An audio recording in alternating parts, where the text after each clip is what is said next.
नमस्कार दोस्तों। आज बहुत ही खतरनाक घटना लेकर के आया हूँ, जो ये केवल काल्पनिक नहीं, एकदम रियल घटना है, रियल केस है। ये घटना है मुंबई में रहने वाले दो भाई और एक बहन की। भाई करीबन यही समझिए कि वो 21-22 साल का था और उसका एक छोटा भाई था जो अभी 10 साल का था और एक बड़ी बहन जो अभी जो है 18 साल पार हुई थी, 19वें साल में हिली थी। भाई का नाम था ऋषि, छोटा भाई का नाम था कुणाल और बहन का नाम था अनन्या। ये तीनों जो है अनाथ हैं। इनके माता पिता इस दुनिया में अब नहीं हैं। इनके माता पिता जो है अचानक इनके माता पिता की डेथ हो गई थी। तभी से इनका भाई जो है अपने बहन और छोटे भाई को यहीं मुंबई में लेकर के एक रूम पर रह रहा है और भाई जो है काम करता है। लेकिन दोस्तों कहते हैं ना कि जब माता पिता का जब सर से हाथ हट जाता है तो कुछ बच्चे जो होते हैं जो संभल नहीं पाते हैं, वो गलत रास्ते पर चले जाते हैं। तो ऐसा ही कुछ हुआ ऋषि के साथ। ऋषि जो है अब धीरे धीरे वह काम भी छोड़ दिया था, कहीं नहीं जाता था, दिन भर घर पे पर ही पड़ा रहता था और उसे धीरे धीरे अब नशे की लत लग गई थी। वह जो है पहले धीरे धीरे सिगरेट पिया, गुटखा खाया, फिर अब डायरेक्ट शराब पीने लगा है। अब धीरे धीरे करके जो है उसे बहुत ही ज़्यादा नशे की लत लग गई है। अब बिना नशे को वह रह नहीं पाता है और उसके घर में कमाने वाला कोई नहीं है। एक दिन उसका भाई काफ़ी देर रात में घर आया और दारू वारू एकदम पी रखा था। तो उसकी बहन ने कहा, देखो भाई, तुम कमा नहीं रहे हो, घर का कैसे खर्चा चलेगा, तुम काम नहीं कर रहे हो तो कहाँ से हो पाएगा। तो उसने बोला, एक काम कर, तू जा कर के काम कर ले, मेरे भरोसे मत रह। तो उसकी बहन को बहुत बुरा लगा और वो बेचारी रोने लगी, याद करने लगी, काश शायद उसके मम्मी पापा होते तो ये दिन देखना न पड़ता। फिर अगले दिन से जो है अनन्या खुद काम पे जाने लगी। वह जो है एक घर में जाती थी, झाड़ू पोछा बर्तन वर्तन सब धोती थी। तो उसे महीने के जो है 8-9 हज़ार मिल जाते थे। जब 8-9 हज़ार मिलने लगे धीरे धीरे, फिर खर्चा चलने लगा, खाने पीने का व्यवस्था सब कुछ हो गया, तो उसका भाई जो है अब और ज़्यादा बिगड़ता जा रहा था। वह अपने बहन को मारने लगा, बोला पैसा दे मुझे, नहीं तो मैं तुझे इस घर से नहीं रहने दूंगा, मैं तुम लोग को छोड़ के चला जाऊंगा, या तो मुझे पैसा दे रोज़ पीने के लिए। और इतना ज़्यादा बिगड़ गया था। फिर एक दिन होता क्या है, ऋषि जो है एक लड़की को घर में लेके आता है। उसकी गर्लफ्रेंड थी। उस लड़की को घर में जब लेके आया तो अनन्या बोली, यह लड़की जो है हमारे साथ नहीं रहेगी, मैं इस लड़की को इस घर में नहीं रहने दूंगी, अगर तुझे ले जाना है तो कहीं भी तू ले जा। तो उसका भाई झगड़ा करने लगा। तो फिर अनन्या ने गुस्से में उसे थप्पड़ मार दिया और उस लड़की को भी मारा और बोला, तुम दोनों एक काम करो, अभी के अभी जो है यहाँ से निकल जाओ। उसकी बहन ने कहा, तू एक पैसा नहीं कमाता है, जितना भी कमाती हूँ मैं कमाती हूँ, मैं इस घर का खर्चा चला रही हूँ, यहाँ पर तेरा कुछ नहीं है, जो भी है सब मैं कर रही हूँ। तू मेरे छोटे भाई को छोड़ दे और तू इस लड़की को लेकर के चला जा यहाँ से। तो उस दिन जो है ऋषि उस लड़की को लेकर के निकल जाता है, बोलता मैं जा रहा हूँ, मैं नहीं आऊँगा हमेशा हमेशा के लिए। वह चला जाता है और फिर वह जा कर के पहुँचता है मुंबई के माहिम स्टेशन पर। वहाँ जा कर के वह शाम को बैठता है, बैग वैग पैक करके, वो और लड़की, और दोनों लोग बहुत ही ज़्यादा घबराए हुए भी थे कि घर से निकल गए हैं, कहाँ रहेंगे कहाँ नहीं। वो लड़की भी बहुत ज़्यादा डरी हुई थी क्योंकि वो अपना घर छोड़ करके भाग रही थी उस लड़के के साथ। तो वो काफ़ी देर जो है वहाँ पर घंटों तक इंतज़ार करते हैं ट्रेन का, लेकिन ट्रेन उस दिन लेट थी। तो फिर बैठे बैठे क्या करते हैं कि उसको जो है नींद आ जाता है लड़के को, और लड़की भी बहुत ज़्यादा थकी होती, तो वो दोनों ऐसे सो जाते हैं। और फिर जब वो ऐसे सोए रहते हैं तो उनको ऐसा महसूस होने लगता है कि शायद कोई इंसान उनके ऊपर ऐसे आकर के हाथ फेर रहा है, ऐसे ऐसे उनको टच कर रहा है। फिर जब ऐसे आँख खुलती है उसकी लड़के की तो वह चौंक जाता है। वह देखता है कि उसके सामने एक औरत खड़ी थी जो रेड कलर की साड़ी पहनी हुई थी और खूब बढ़िया से एकदम तैयार थी। तो वह खड़ी थी, उसे देख कर के वह चौंक जाता है। तो वह बोली, बेटा तुम बहुत ज़्यादा घबराए हुए परेशान हो। और फिर उसकी बात सुन कर के उसकी लड़की भी उठ जाती है, वो ऋषि की गर्लफ्रेंड, वो भी जाग जाती है।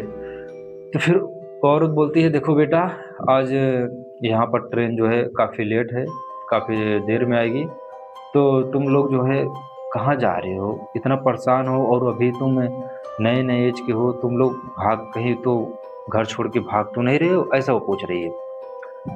तो ऋषि बोलता है कि आंटी ऐसे ही समझ लिए, मेरा हम लोग का कोई है नहीं, अब हम लोग जो है बाहर हैं, हम लोग कहीं भी चले जाएंगे। तो वह औरत बोलती है, बेटा एक काम करो, तुम्हें कहीं जाने की ज़रूरत नहीं है, तुम जब तक ट्रेन नहीं आ जाती है तुम मेरे साथ चलो, मेरे घर पर रहो, मैं अपने घर में अकेली रहती हूँ, कोई नहीं है, चलो वहाँ पर खाना पीना खा लो, तुम लोग जो है इतना परेशान हो, खाए भी नहीं होगे लगता है। ऋषि बोलता, हाँ मैं आज रात में खाना नहीं खाया हूँ और ना ही ये भी खाई है। तो वो बोलती है, चलो एक काम करो, तुम लोग जो है मेरे घर पर चलो। बहुत जिद करने के बाद वो दोनों जो है चलने के लिए तैयार हो जाते हैं। पहले तो मना करते हैं, लड़की बोलती है और ऋषि भी बोलता है कि आंटी तुम अनजान हो, मैं तुम्हें जानता ही नहीं हूँ और मैं ऐसे किसी के घर में नहीं जा सकता हूँ। लेकिन फिर उस औरत ने बहका के फुसला के बोला, अरे मैं तुम्हारी माँ समान हो, तुम मेरी बात मानो, तुम मेरे साथ चलो। फिर वो दोनों जो है, ऋषि को बहुत ज़्यादा भूख भी लगी होती है, खाना भी नहीं खाया रहता है, तो वह फिर क्या करता है, वो दोनों उसके साथ चले जाते हैं उसके रूम पर। तो वहाँ से स्टेशन से लगभग जो है 1 किलोमीटर अंदर ले गई उसे, एकदम अंधेरे में उसका रूम था और रूम के समझिए आसपास में और कोई ज़्यादा रूम नहीं था, बस उसका अकेले एक किनारे साइड एकदम अंधेरे में रूम पड़ा था। उस पर एकदम जाला वाला सा वैसे लगा था, धूल एकदम मिट्टी से गंदा था। और जब ऋषि और अनन्या दोनों लोग पहुंचते हैं कमरे के पास, वो देख करके तो एक बार सोचने लगते हैं, इतना गंदा कमरा, लगता है कभी इस पर झाड़ू उड़ू नहीं लगा। फिर वो औरत दरवाज़ा खोलती है, इन लोग को अंदर बुलाते हैं। अंदर देखते हैं तो चारों तरफ ऐसे दीवार पर बड़े बड़े मकड़ी के जाले, धूल मिट्टी, टेबलों पर धूल, कपड़ों पर धूल, ऐसे सब जैसे मानो कभी इस पर झाड़ू लगा ही नहीं हो। तो ये दोनों एकदम ऐसे चौंक जाते हैं, मतलब ये देख कर के सोचते हैं, किस रूम में आ गए कैसे हम। और एक ही रूम था, और शहर में जानते ही हैं कि उसी में खाना भी रहता है, उसी में सोना भी रहता है, उसी बगल में जो है नहाना भी रहता है। तो वहीं एक प्रकार का ऐसे समझिए एक रूम था, उसी में सब कुछ ये बना था। तो फिर ये जब दोनों वहाँ पर बैठ जाते हैं तो औरत बोलती है, तुम दोनों यहाँ पर बैठो, मैं तुम लोग के लिए कुछ बाहर से लाती हूँ, चाय वाय बनाती हूँ। तो ये दोनों बैठ जाते हैं उस रूम में। और फिर इनको बैठे बैठे फिर थोड़ी देर में वहाँ पर ऐसे बदबू सी आने लगी कि ये लोग ऐसे सोचते हैं, इस घर में इतना बदबू कहाँ से आ रहा है। तो अनन्या कहती है, इतना दिन तक ये रूम साफ हुआ नहीं है, इसलिए यहाँ पर बदबू आ रही है, तुम एक काम करो, तुम उधर सो, मैं इधर लेट जाता हूँ। तो कुछ देर फिर लेटते हैं, फिर बाद में चलेंगे। लेकिन जब ये दोनों फिर लेट जाते हैं, अभी तक वो औरत आई नहीं, वो बाहर चली गई। फिर अनन्या उठती है, थोड़ी देर में अनन्या उठती है, वह जो है कमरे के उधर जाती है जिधर बाथरूम बना था नहाने वाला, उधर की तरफ वो जाती है। उधर जब वो जाती है तो बदबू और ज़्यादा बढ़ जाता है, इतना तेज बदबू आने लगता है मानो इन लोगों को एकदम दम घुटने लगता है। जैसे ही वह बाथरूम का ऐसे पर्दा खींचती है, उसके तो होश उड़ जाते हैं। वह देखती है कि जो औरत उसे लाई वही औरत मरी गई और उसी के शरीर से इतना बदबू आ रही है। फिर यह देख कर के अनन्या जोर से चिल्लाई कि ऋषि उठो, इधर आओ जल्दी। और फिर ऋषि भी बहुत ज़्यादा थका रहता है, बोलता है, अरे यार अनन्या क्या तो चिल्ला रही है, मुझे सोने दे, तो सो नहीं रही है, मुझे वैसे भी मेरा दिमाग खराब है। लेकिन अनन्या कह रही, ऋषि तुम जल्दी आओ, यहाँ पर आओ, यहाँ पर कुछ है, पहले जल्दी तो आओ। फिर तब ऋषि उठ कर जाता है और वो भी देखता है तो एकदम ऐसे वही मानो उसकी सांस ही अटक गई हो, दिखता है कि वही औरत मालूम नहीं कब की मरी पड़ी थी, उसका शरीर एकदम सड़ने लगा था।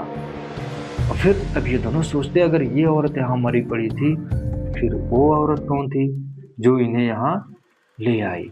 अब ये दोनों बहुत ही ज़्यादा घबरा जाते हैं। अब इन्हें समझ आ जाता है कि वो कोई औरत नहीं थी, इस औरत की आत्मा थी जो मुझे पकड़ के यहाँ पर हम दोनों को लाई है। अब हम दोनों यहाँ से बचेंगे नहीं। ये दोनों बहुत ही ज़्यादा घबरा जाते हैं। और फिर वो औरत जब बाहर गई तो दरवाज़ा लॉक करके गई है, दरवाज़ा भी बंद है। अब ये दोनों भाई बहन या ओ भाई बहन करें गर्लफ्रेंड और बॉयफ्रेंड दोनों फंस जाते हैं। अब ये लोग कहते हैं, फिर सोचते हैं अन्य कहती है तो पुलिस को फ़ोन लगाओ, पुलिस को बुलाओ यहाँ पर। लेकिन फिर ऋषि कहता है अगर पुलिस को हम लोग बुलाएंगे तो हम लोग खुद यहाँ फंस जाएंगे। पुलिस पूछेगी हमसे तुम लोग कौन हो, कहाँ यहाँ कहाँ रह रहे हो, यहाँ पर क्या कर रहे हो। हम लोग वो लोग बहुत ज़्यादा डर जाते हैं। फिर वो लोग क्या करते हैं, पुलिस को नहीं बुलाते हैं। वो फिर जोर से दोनों लोग दरवाजे पर ले लात लात लात से ऐसे धक्का मार मार के दरवाज़ा तोड़ देते हैं। बहुत ही पुराना दरवाज़ा था और कभी इतना गंदा घर था तो बहुत ज़्यादा मेहनत में दरवाज़ा टूट जाता है। और फिर दरवाज़ा टूटते ही ये दोनों तुरंत जो है वहाँ से भागते हैं उसी स्टेशन पर। फिर जाते हैं, जब स्टेशन पर थोड़ी देर बैठते हैं फिर राहत की सांस लेते हैं। और फिर ये जो है ऋषि लौट करके अपनी बहन के पास आता है और अपनी बहन के पैरों में गिर जाता है, माफ़ी मांगता है, बोलता है बहन मुझसे गलती हो गई, मुझे माफ़ कर दे। अब मैं कहीं नहीं जाऊँगा, ना ही मैं कभी ये शराब पीऊँगा। अब मैं सुधर जाऊँगा, मैं काम भी करूँगा, तुझे काम करने की ज़रूरत नहीं है। फिर उस दिन के बाद ऋषि जो है बिल्कुल जो है एकदम सिंपल हो गया, नशा छोड़ दिया, कमाने लगा। फिर सभी भाई बहन एक साथ रहने लगे और ऋषि उस लड़की से शादी भी कर लेता है। तो दोस्तों ये थी मुंबई स्टेशन की स्टोरी। जो ये समझिए, इसीलिए कहते हैं ना कि भाई कभी भी किसी के अगर कोई आपको अनजान लड़की, अनजान आदमी, अनजान औरत आप कहीं बैठे हैं, अगर वो आपको बुला कर ले जा रही है तो भूल कर भी उसके साथ मत जाइएगा। अगर आप भी कहीं चले गए तो आपके साथ यही हो सकता है। ये दोनों तो किस्मत के बहुत अच्छे थे जो बच गए, नहीं तो फिर इनका क्या हाल होता वो आप खुद समझ सकते हैं।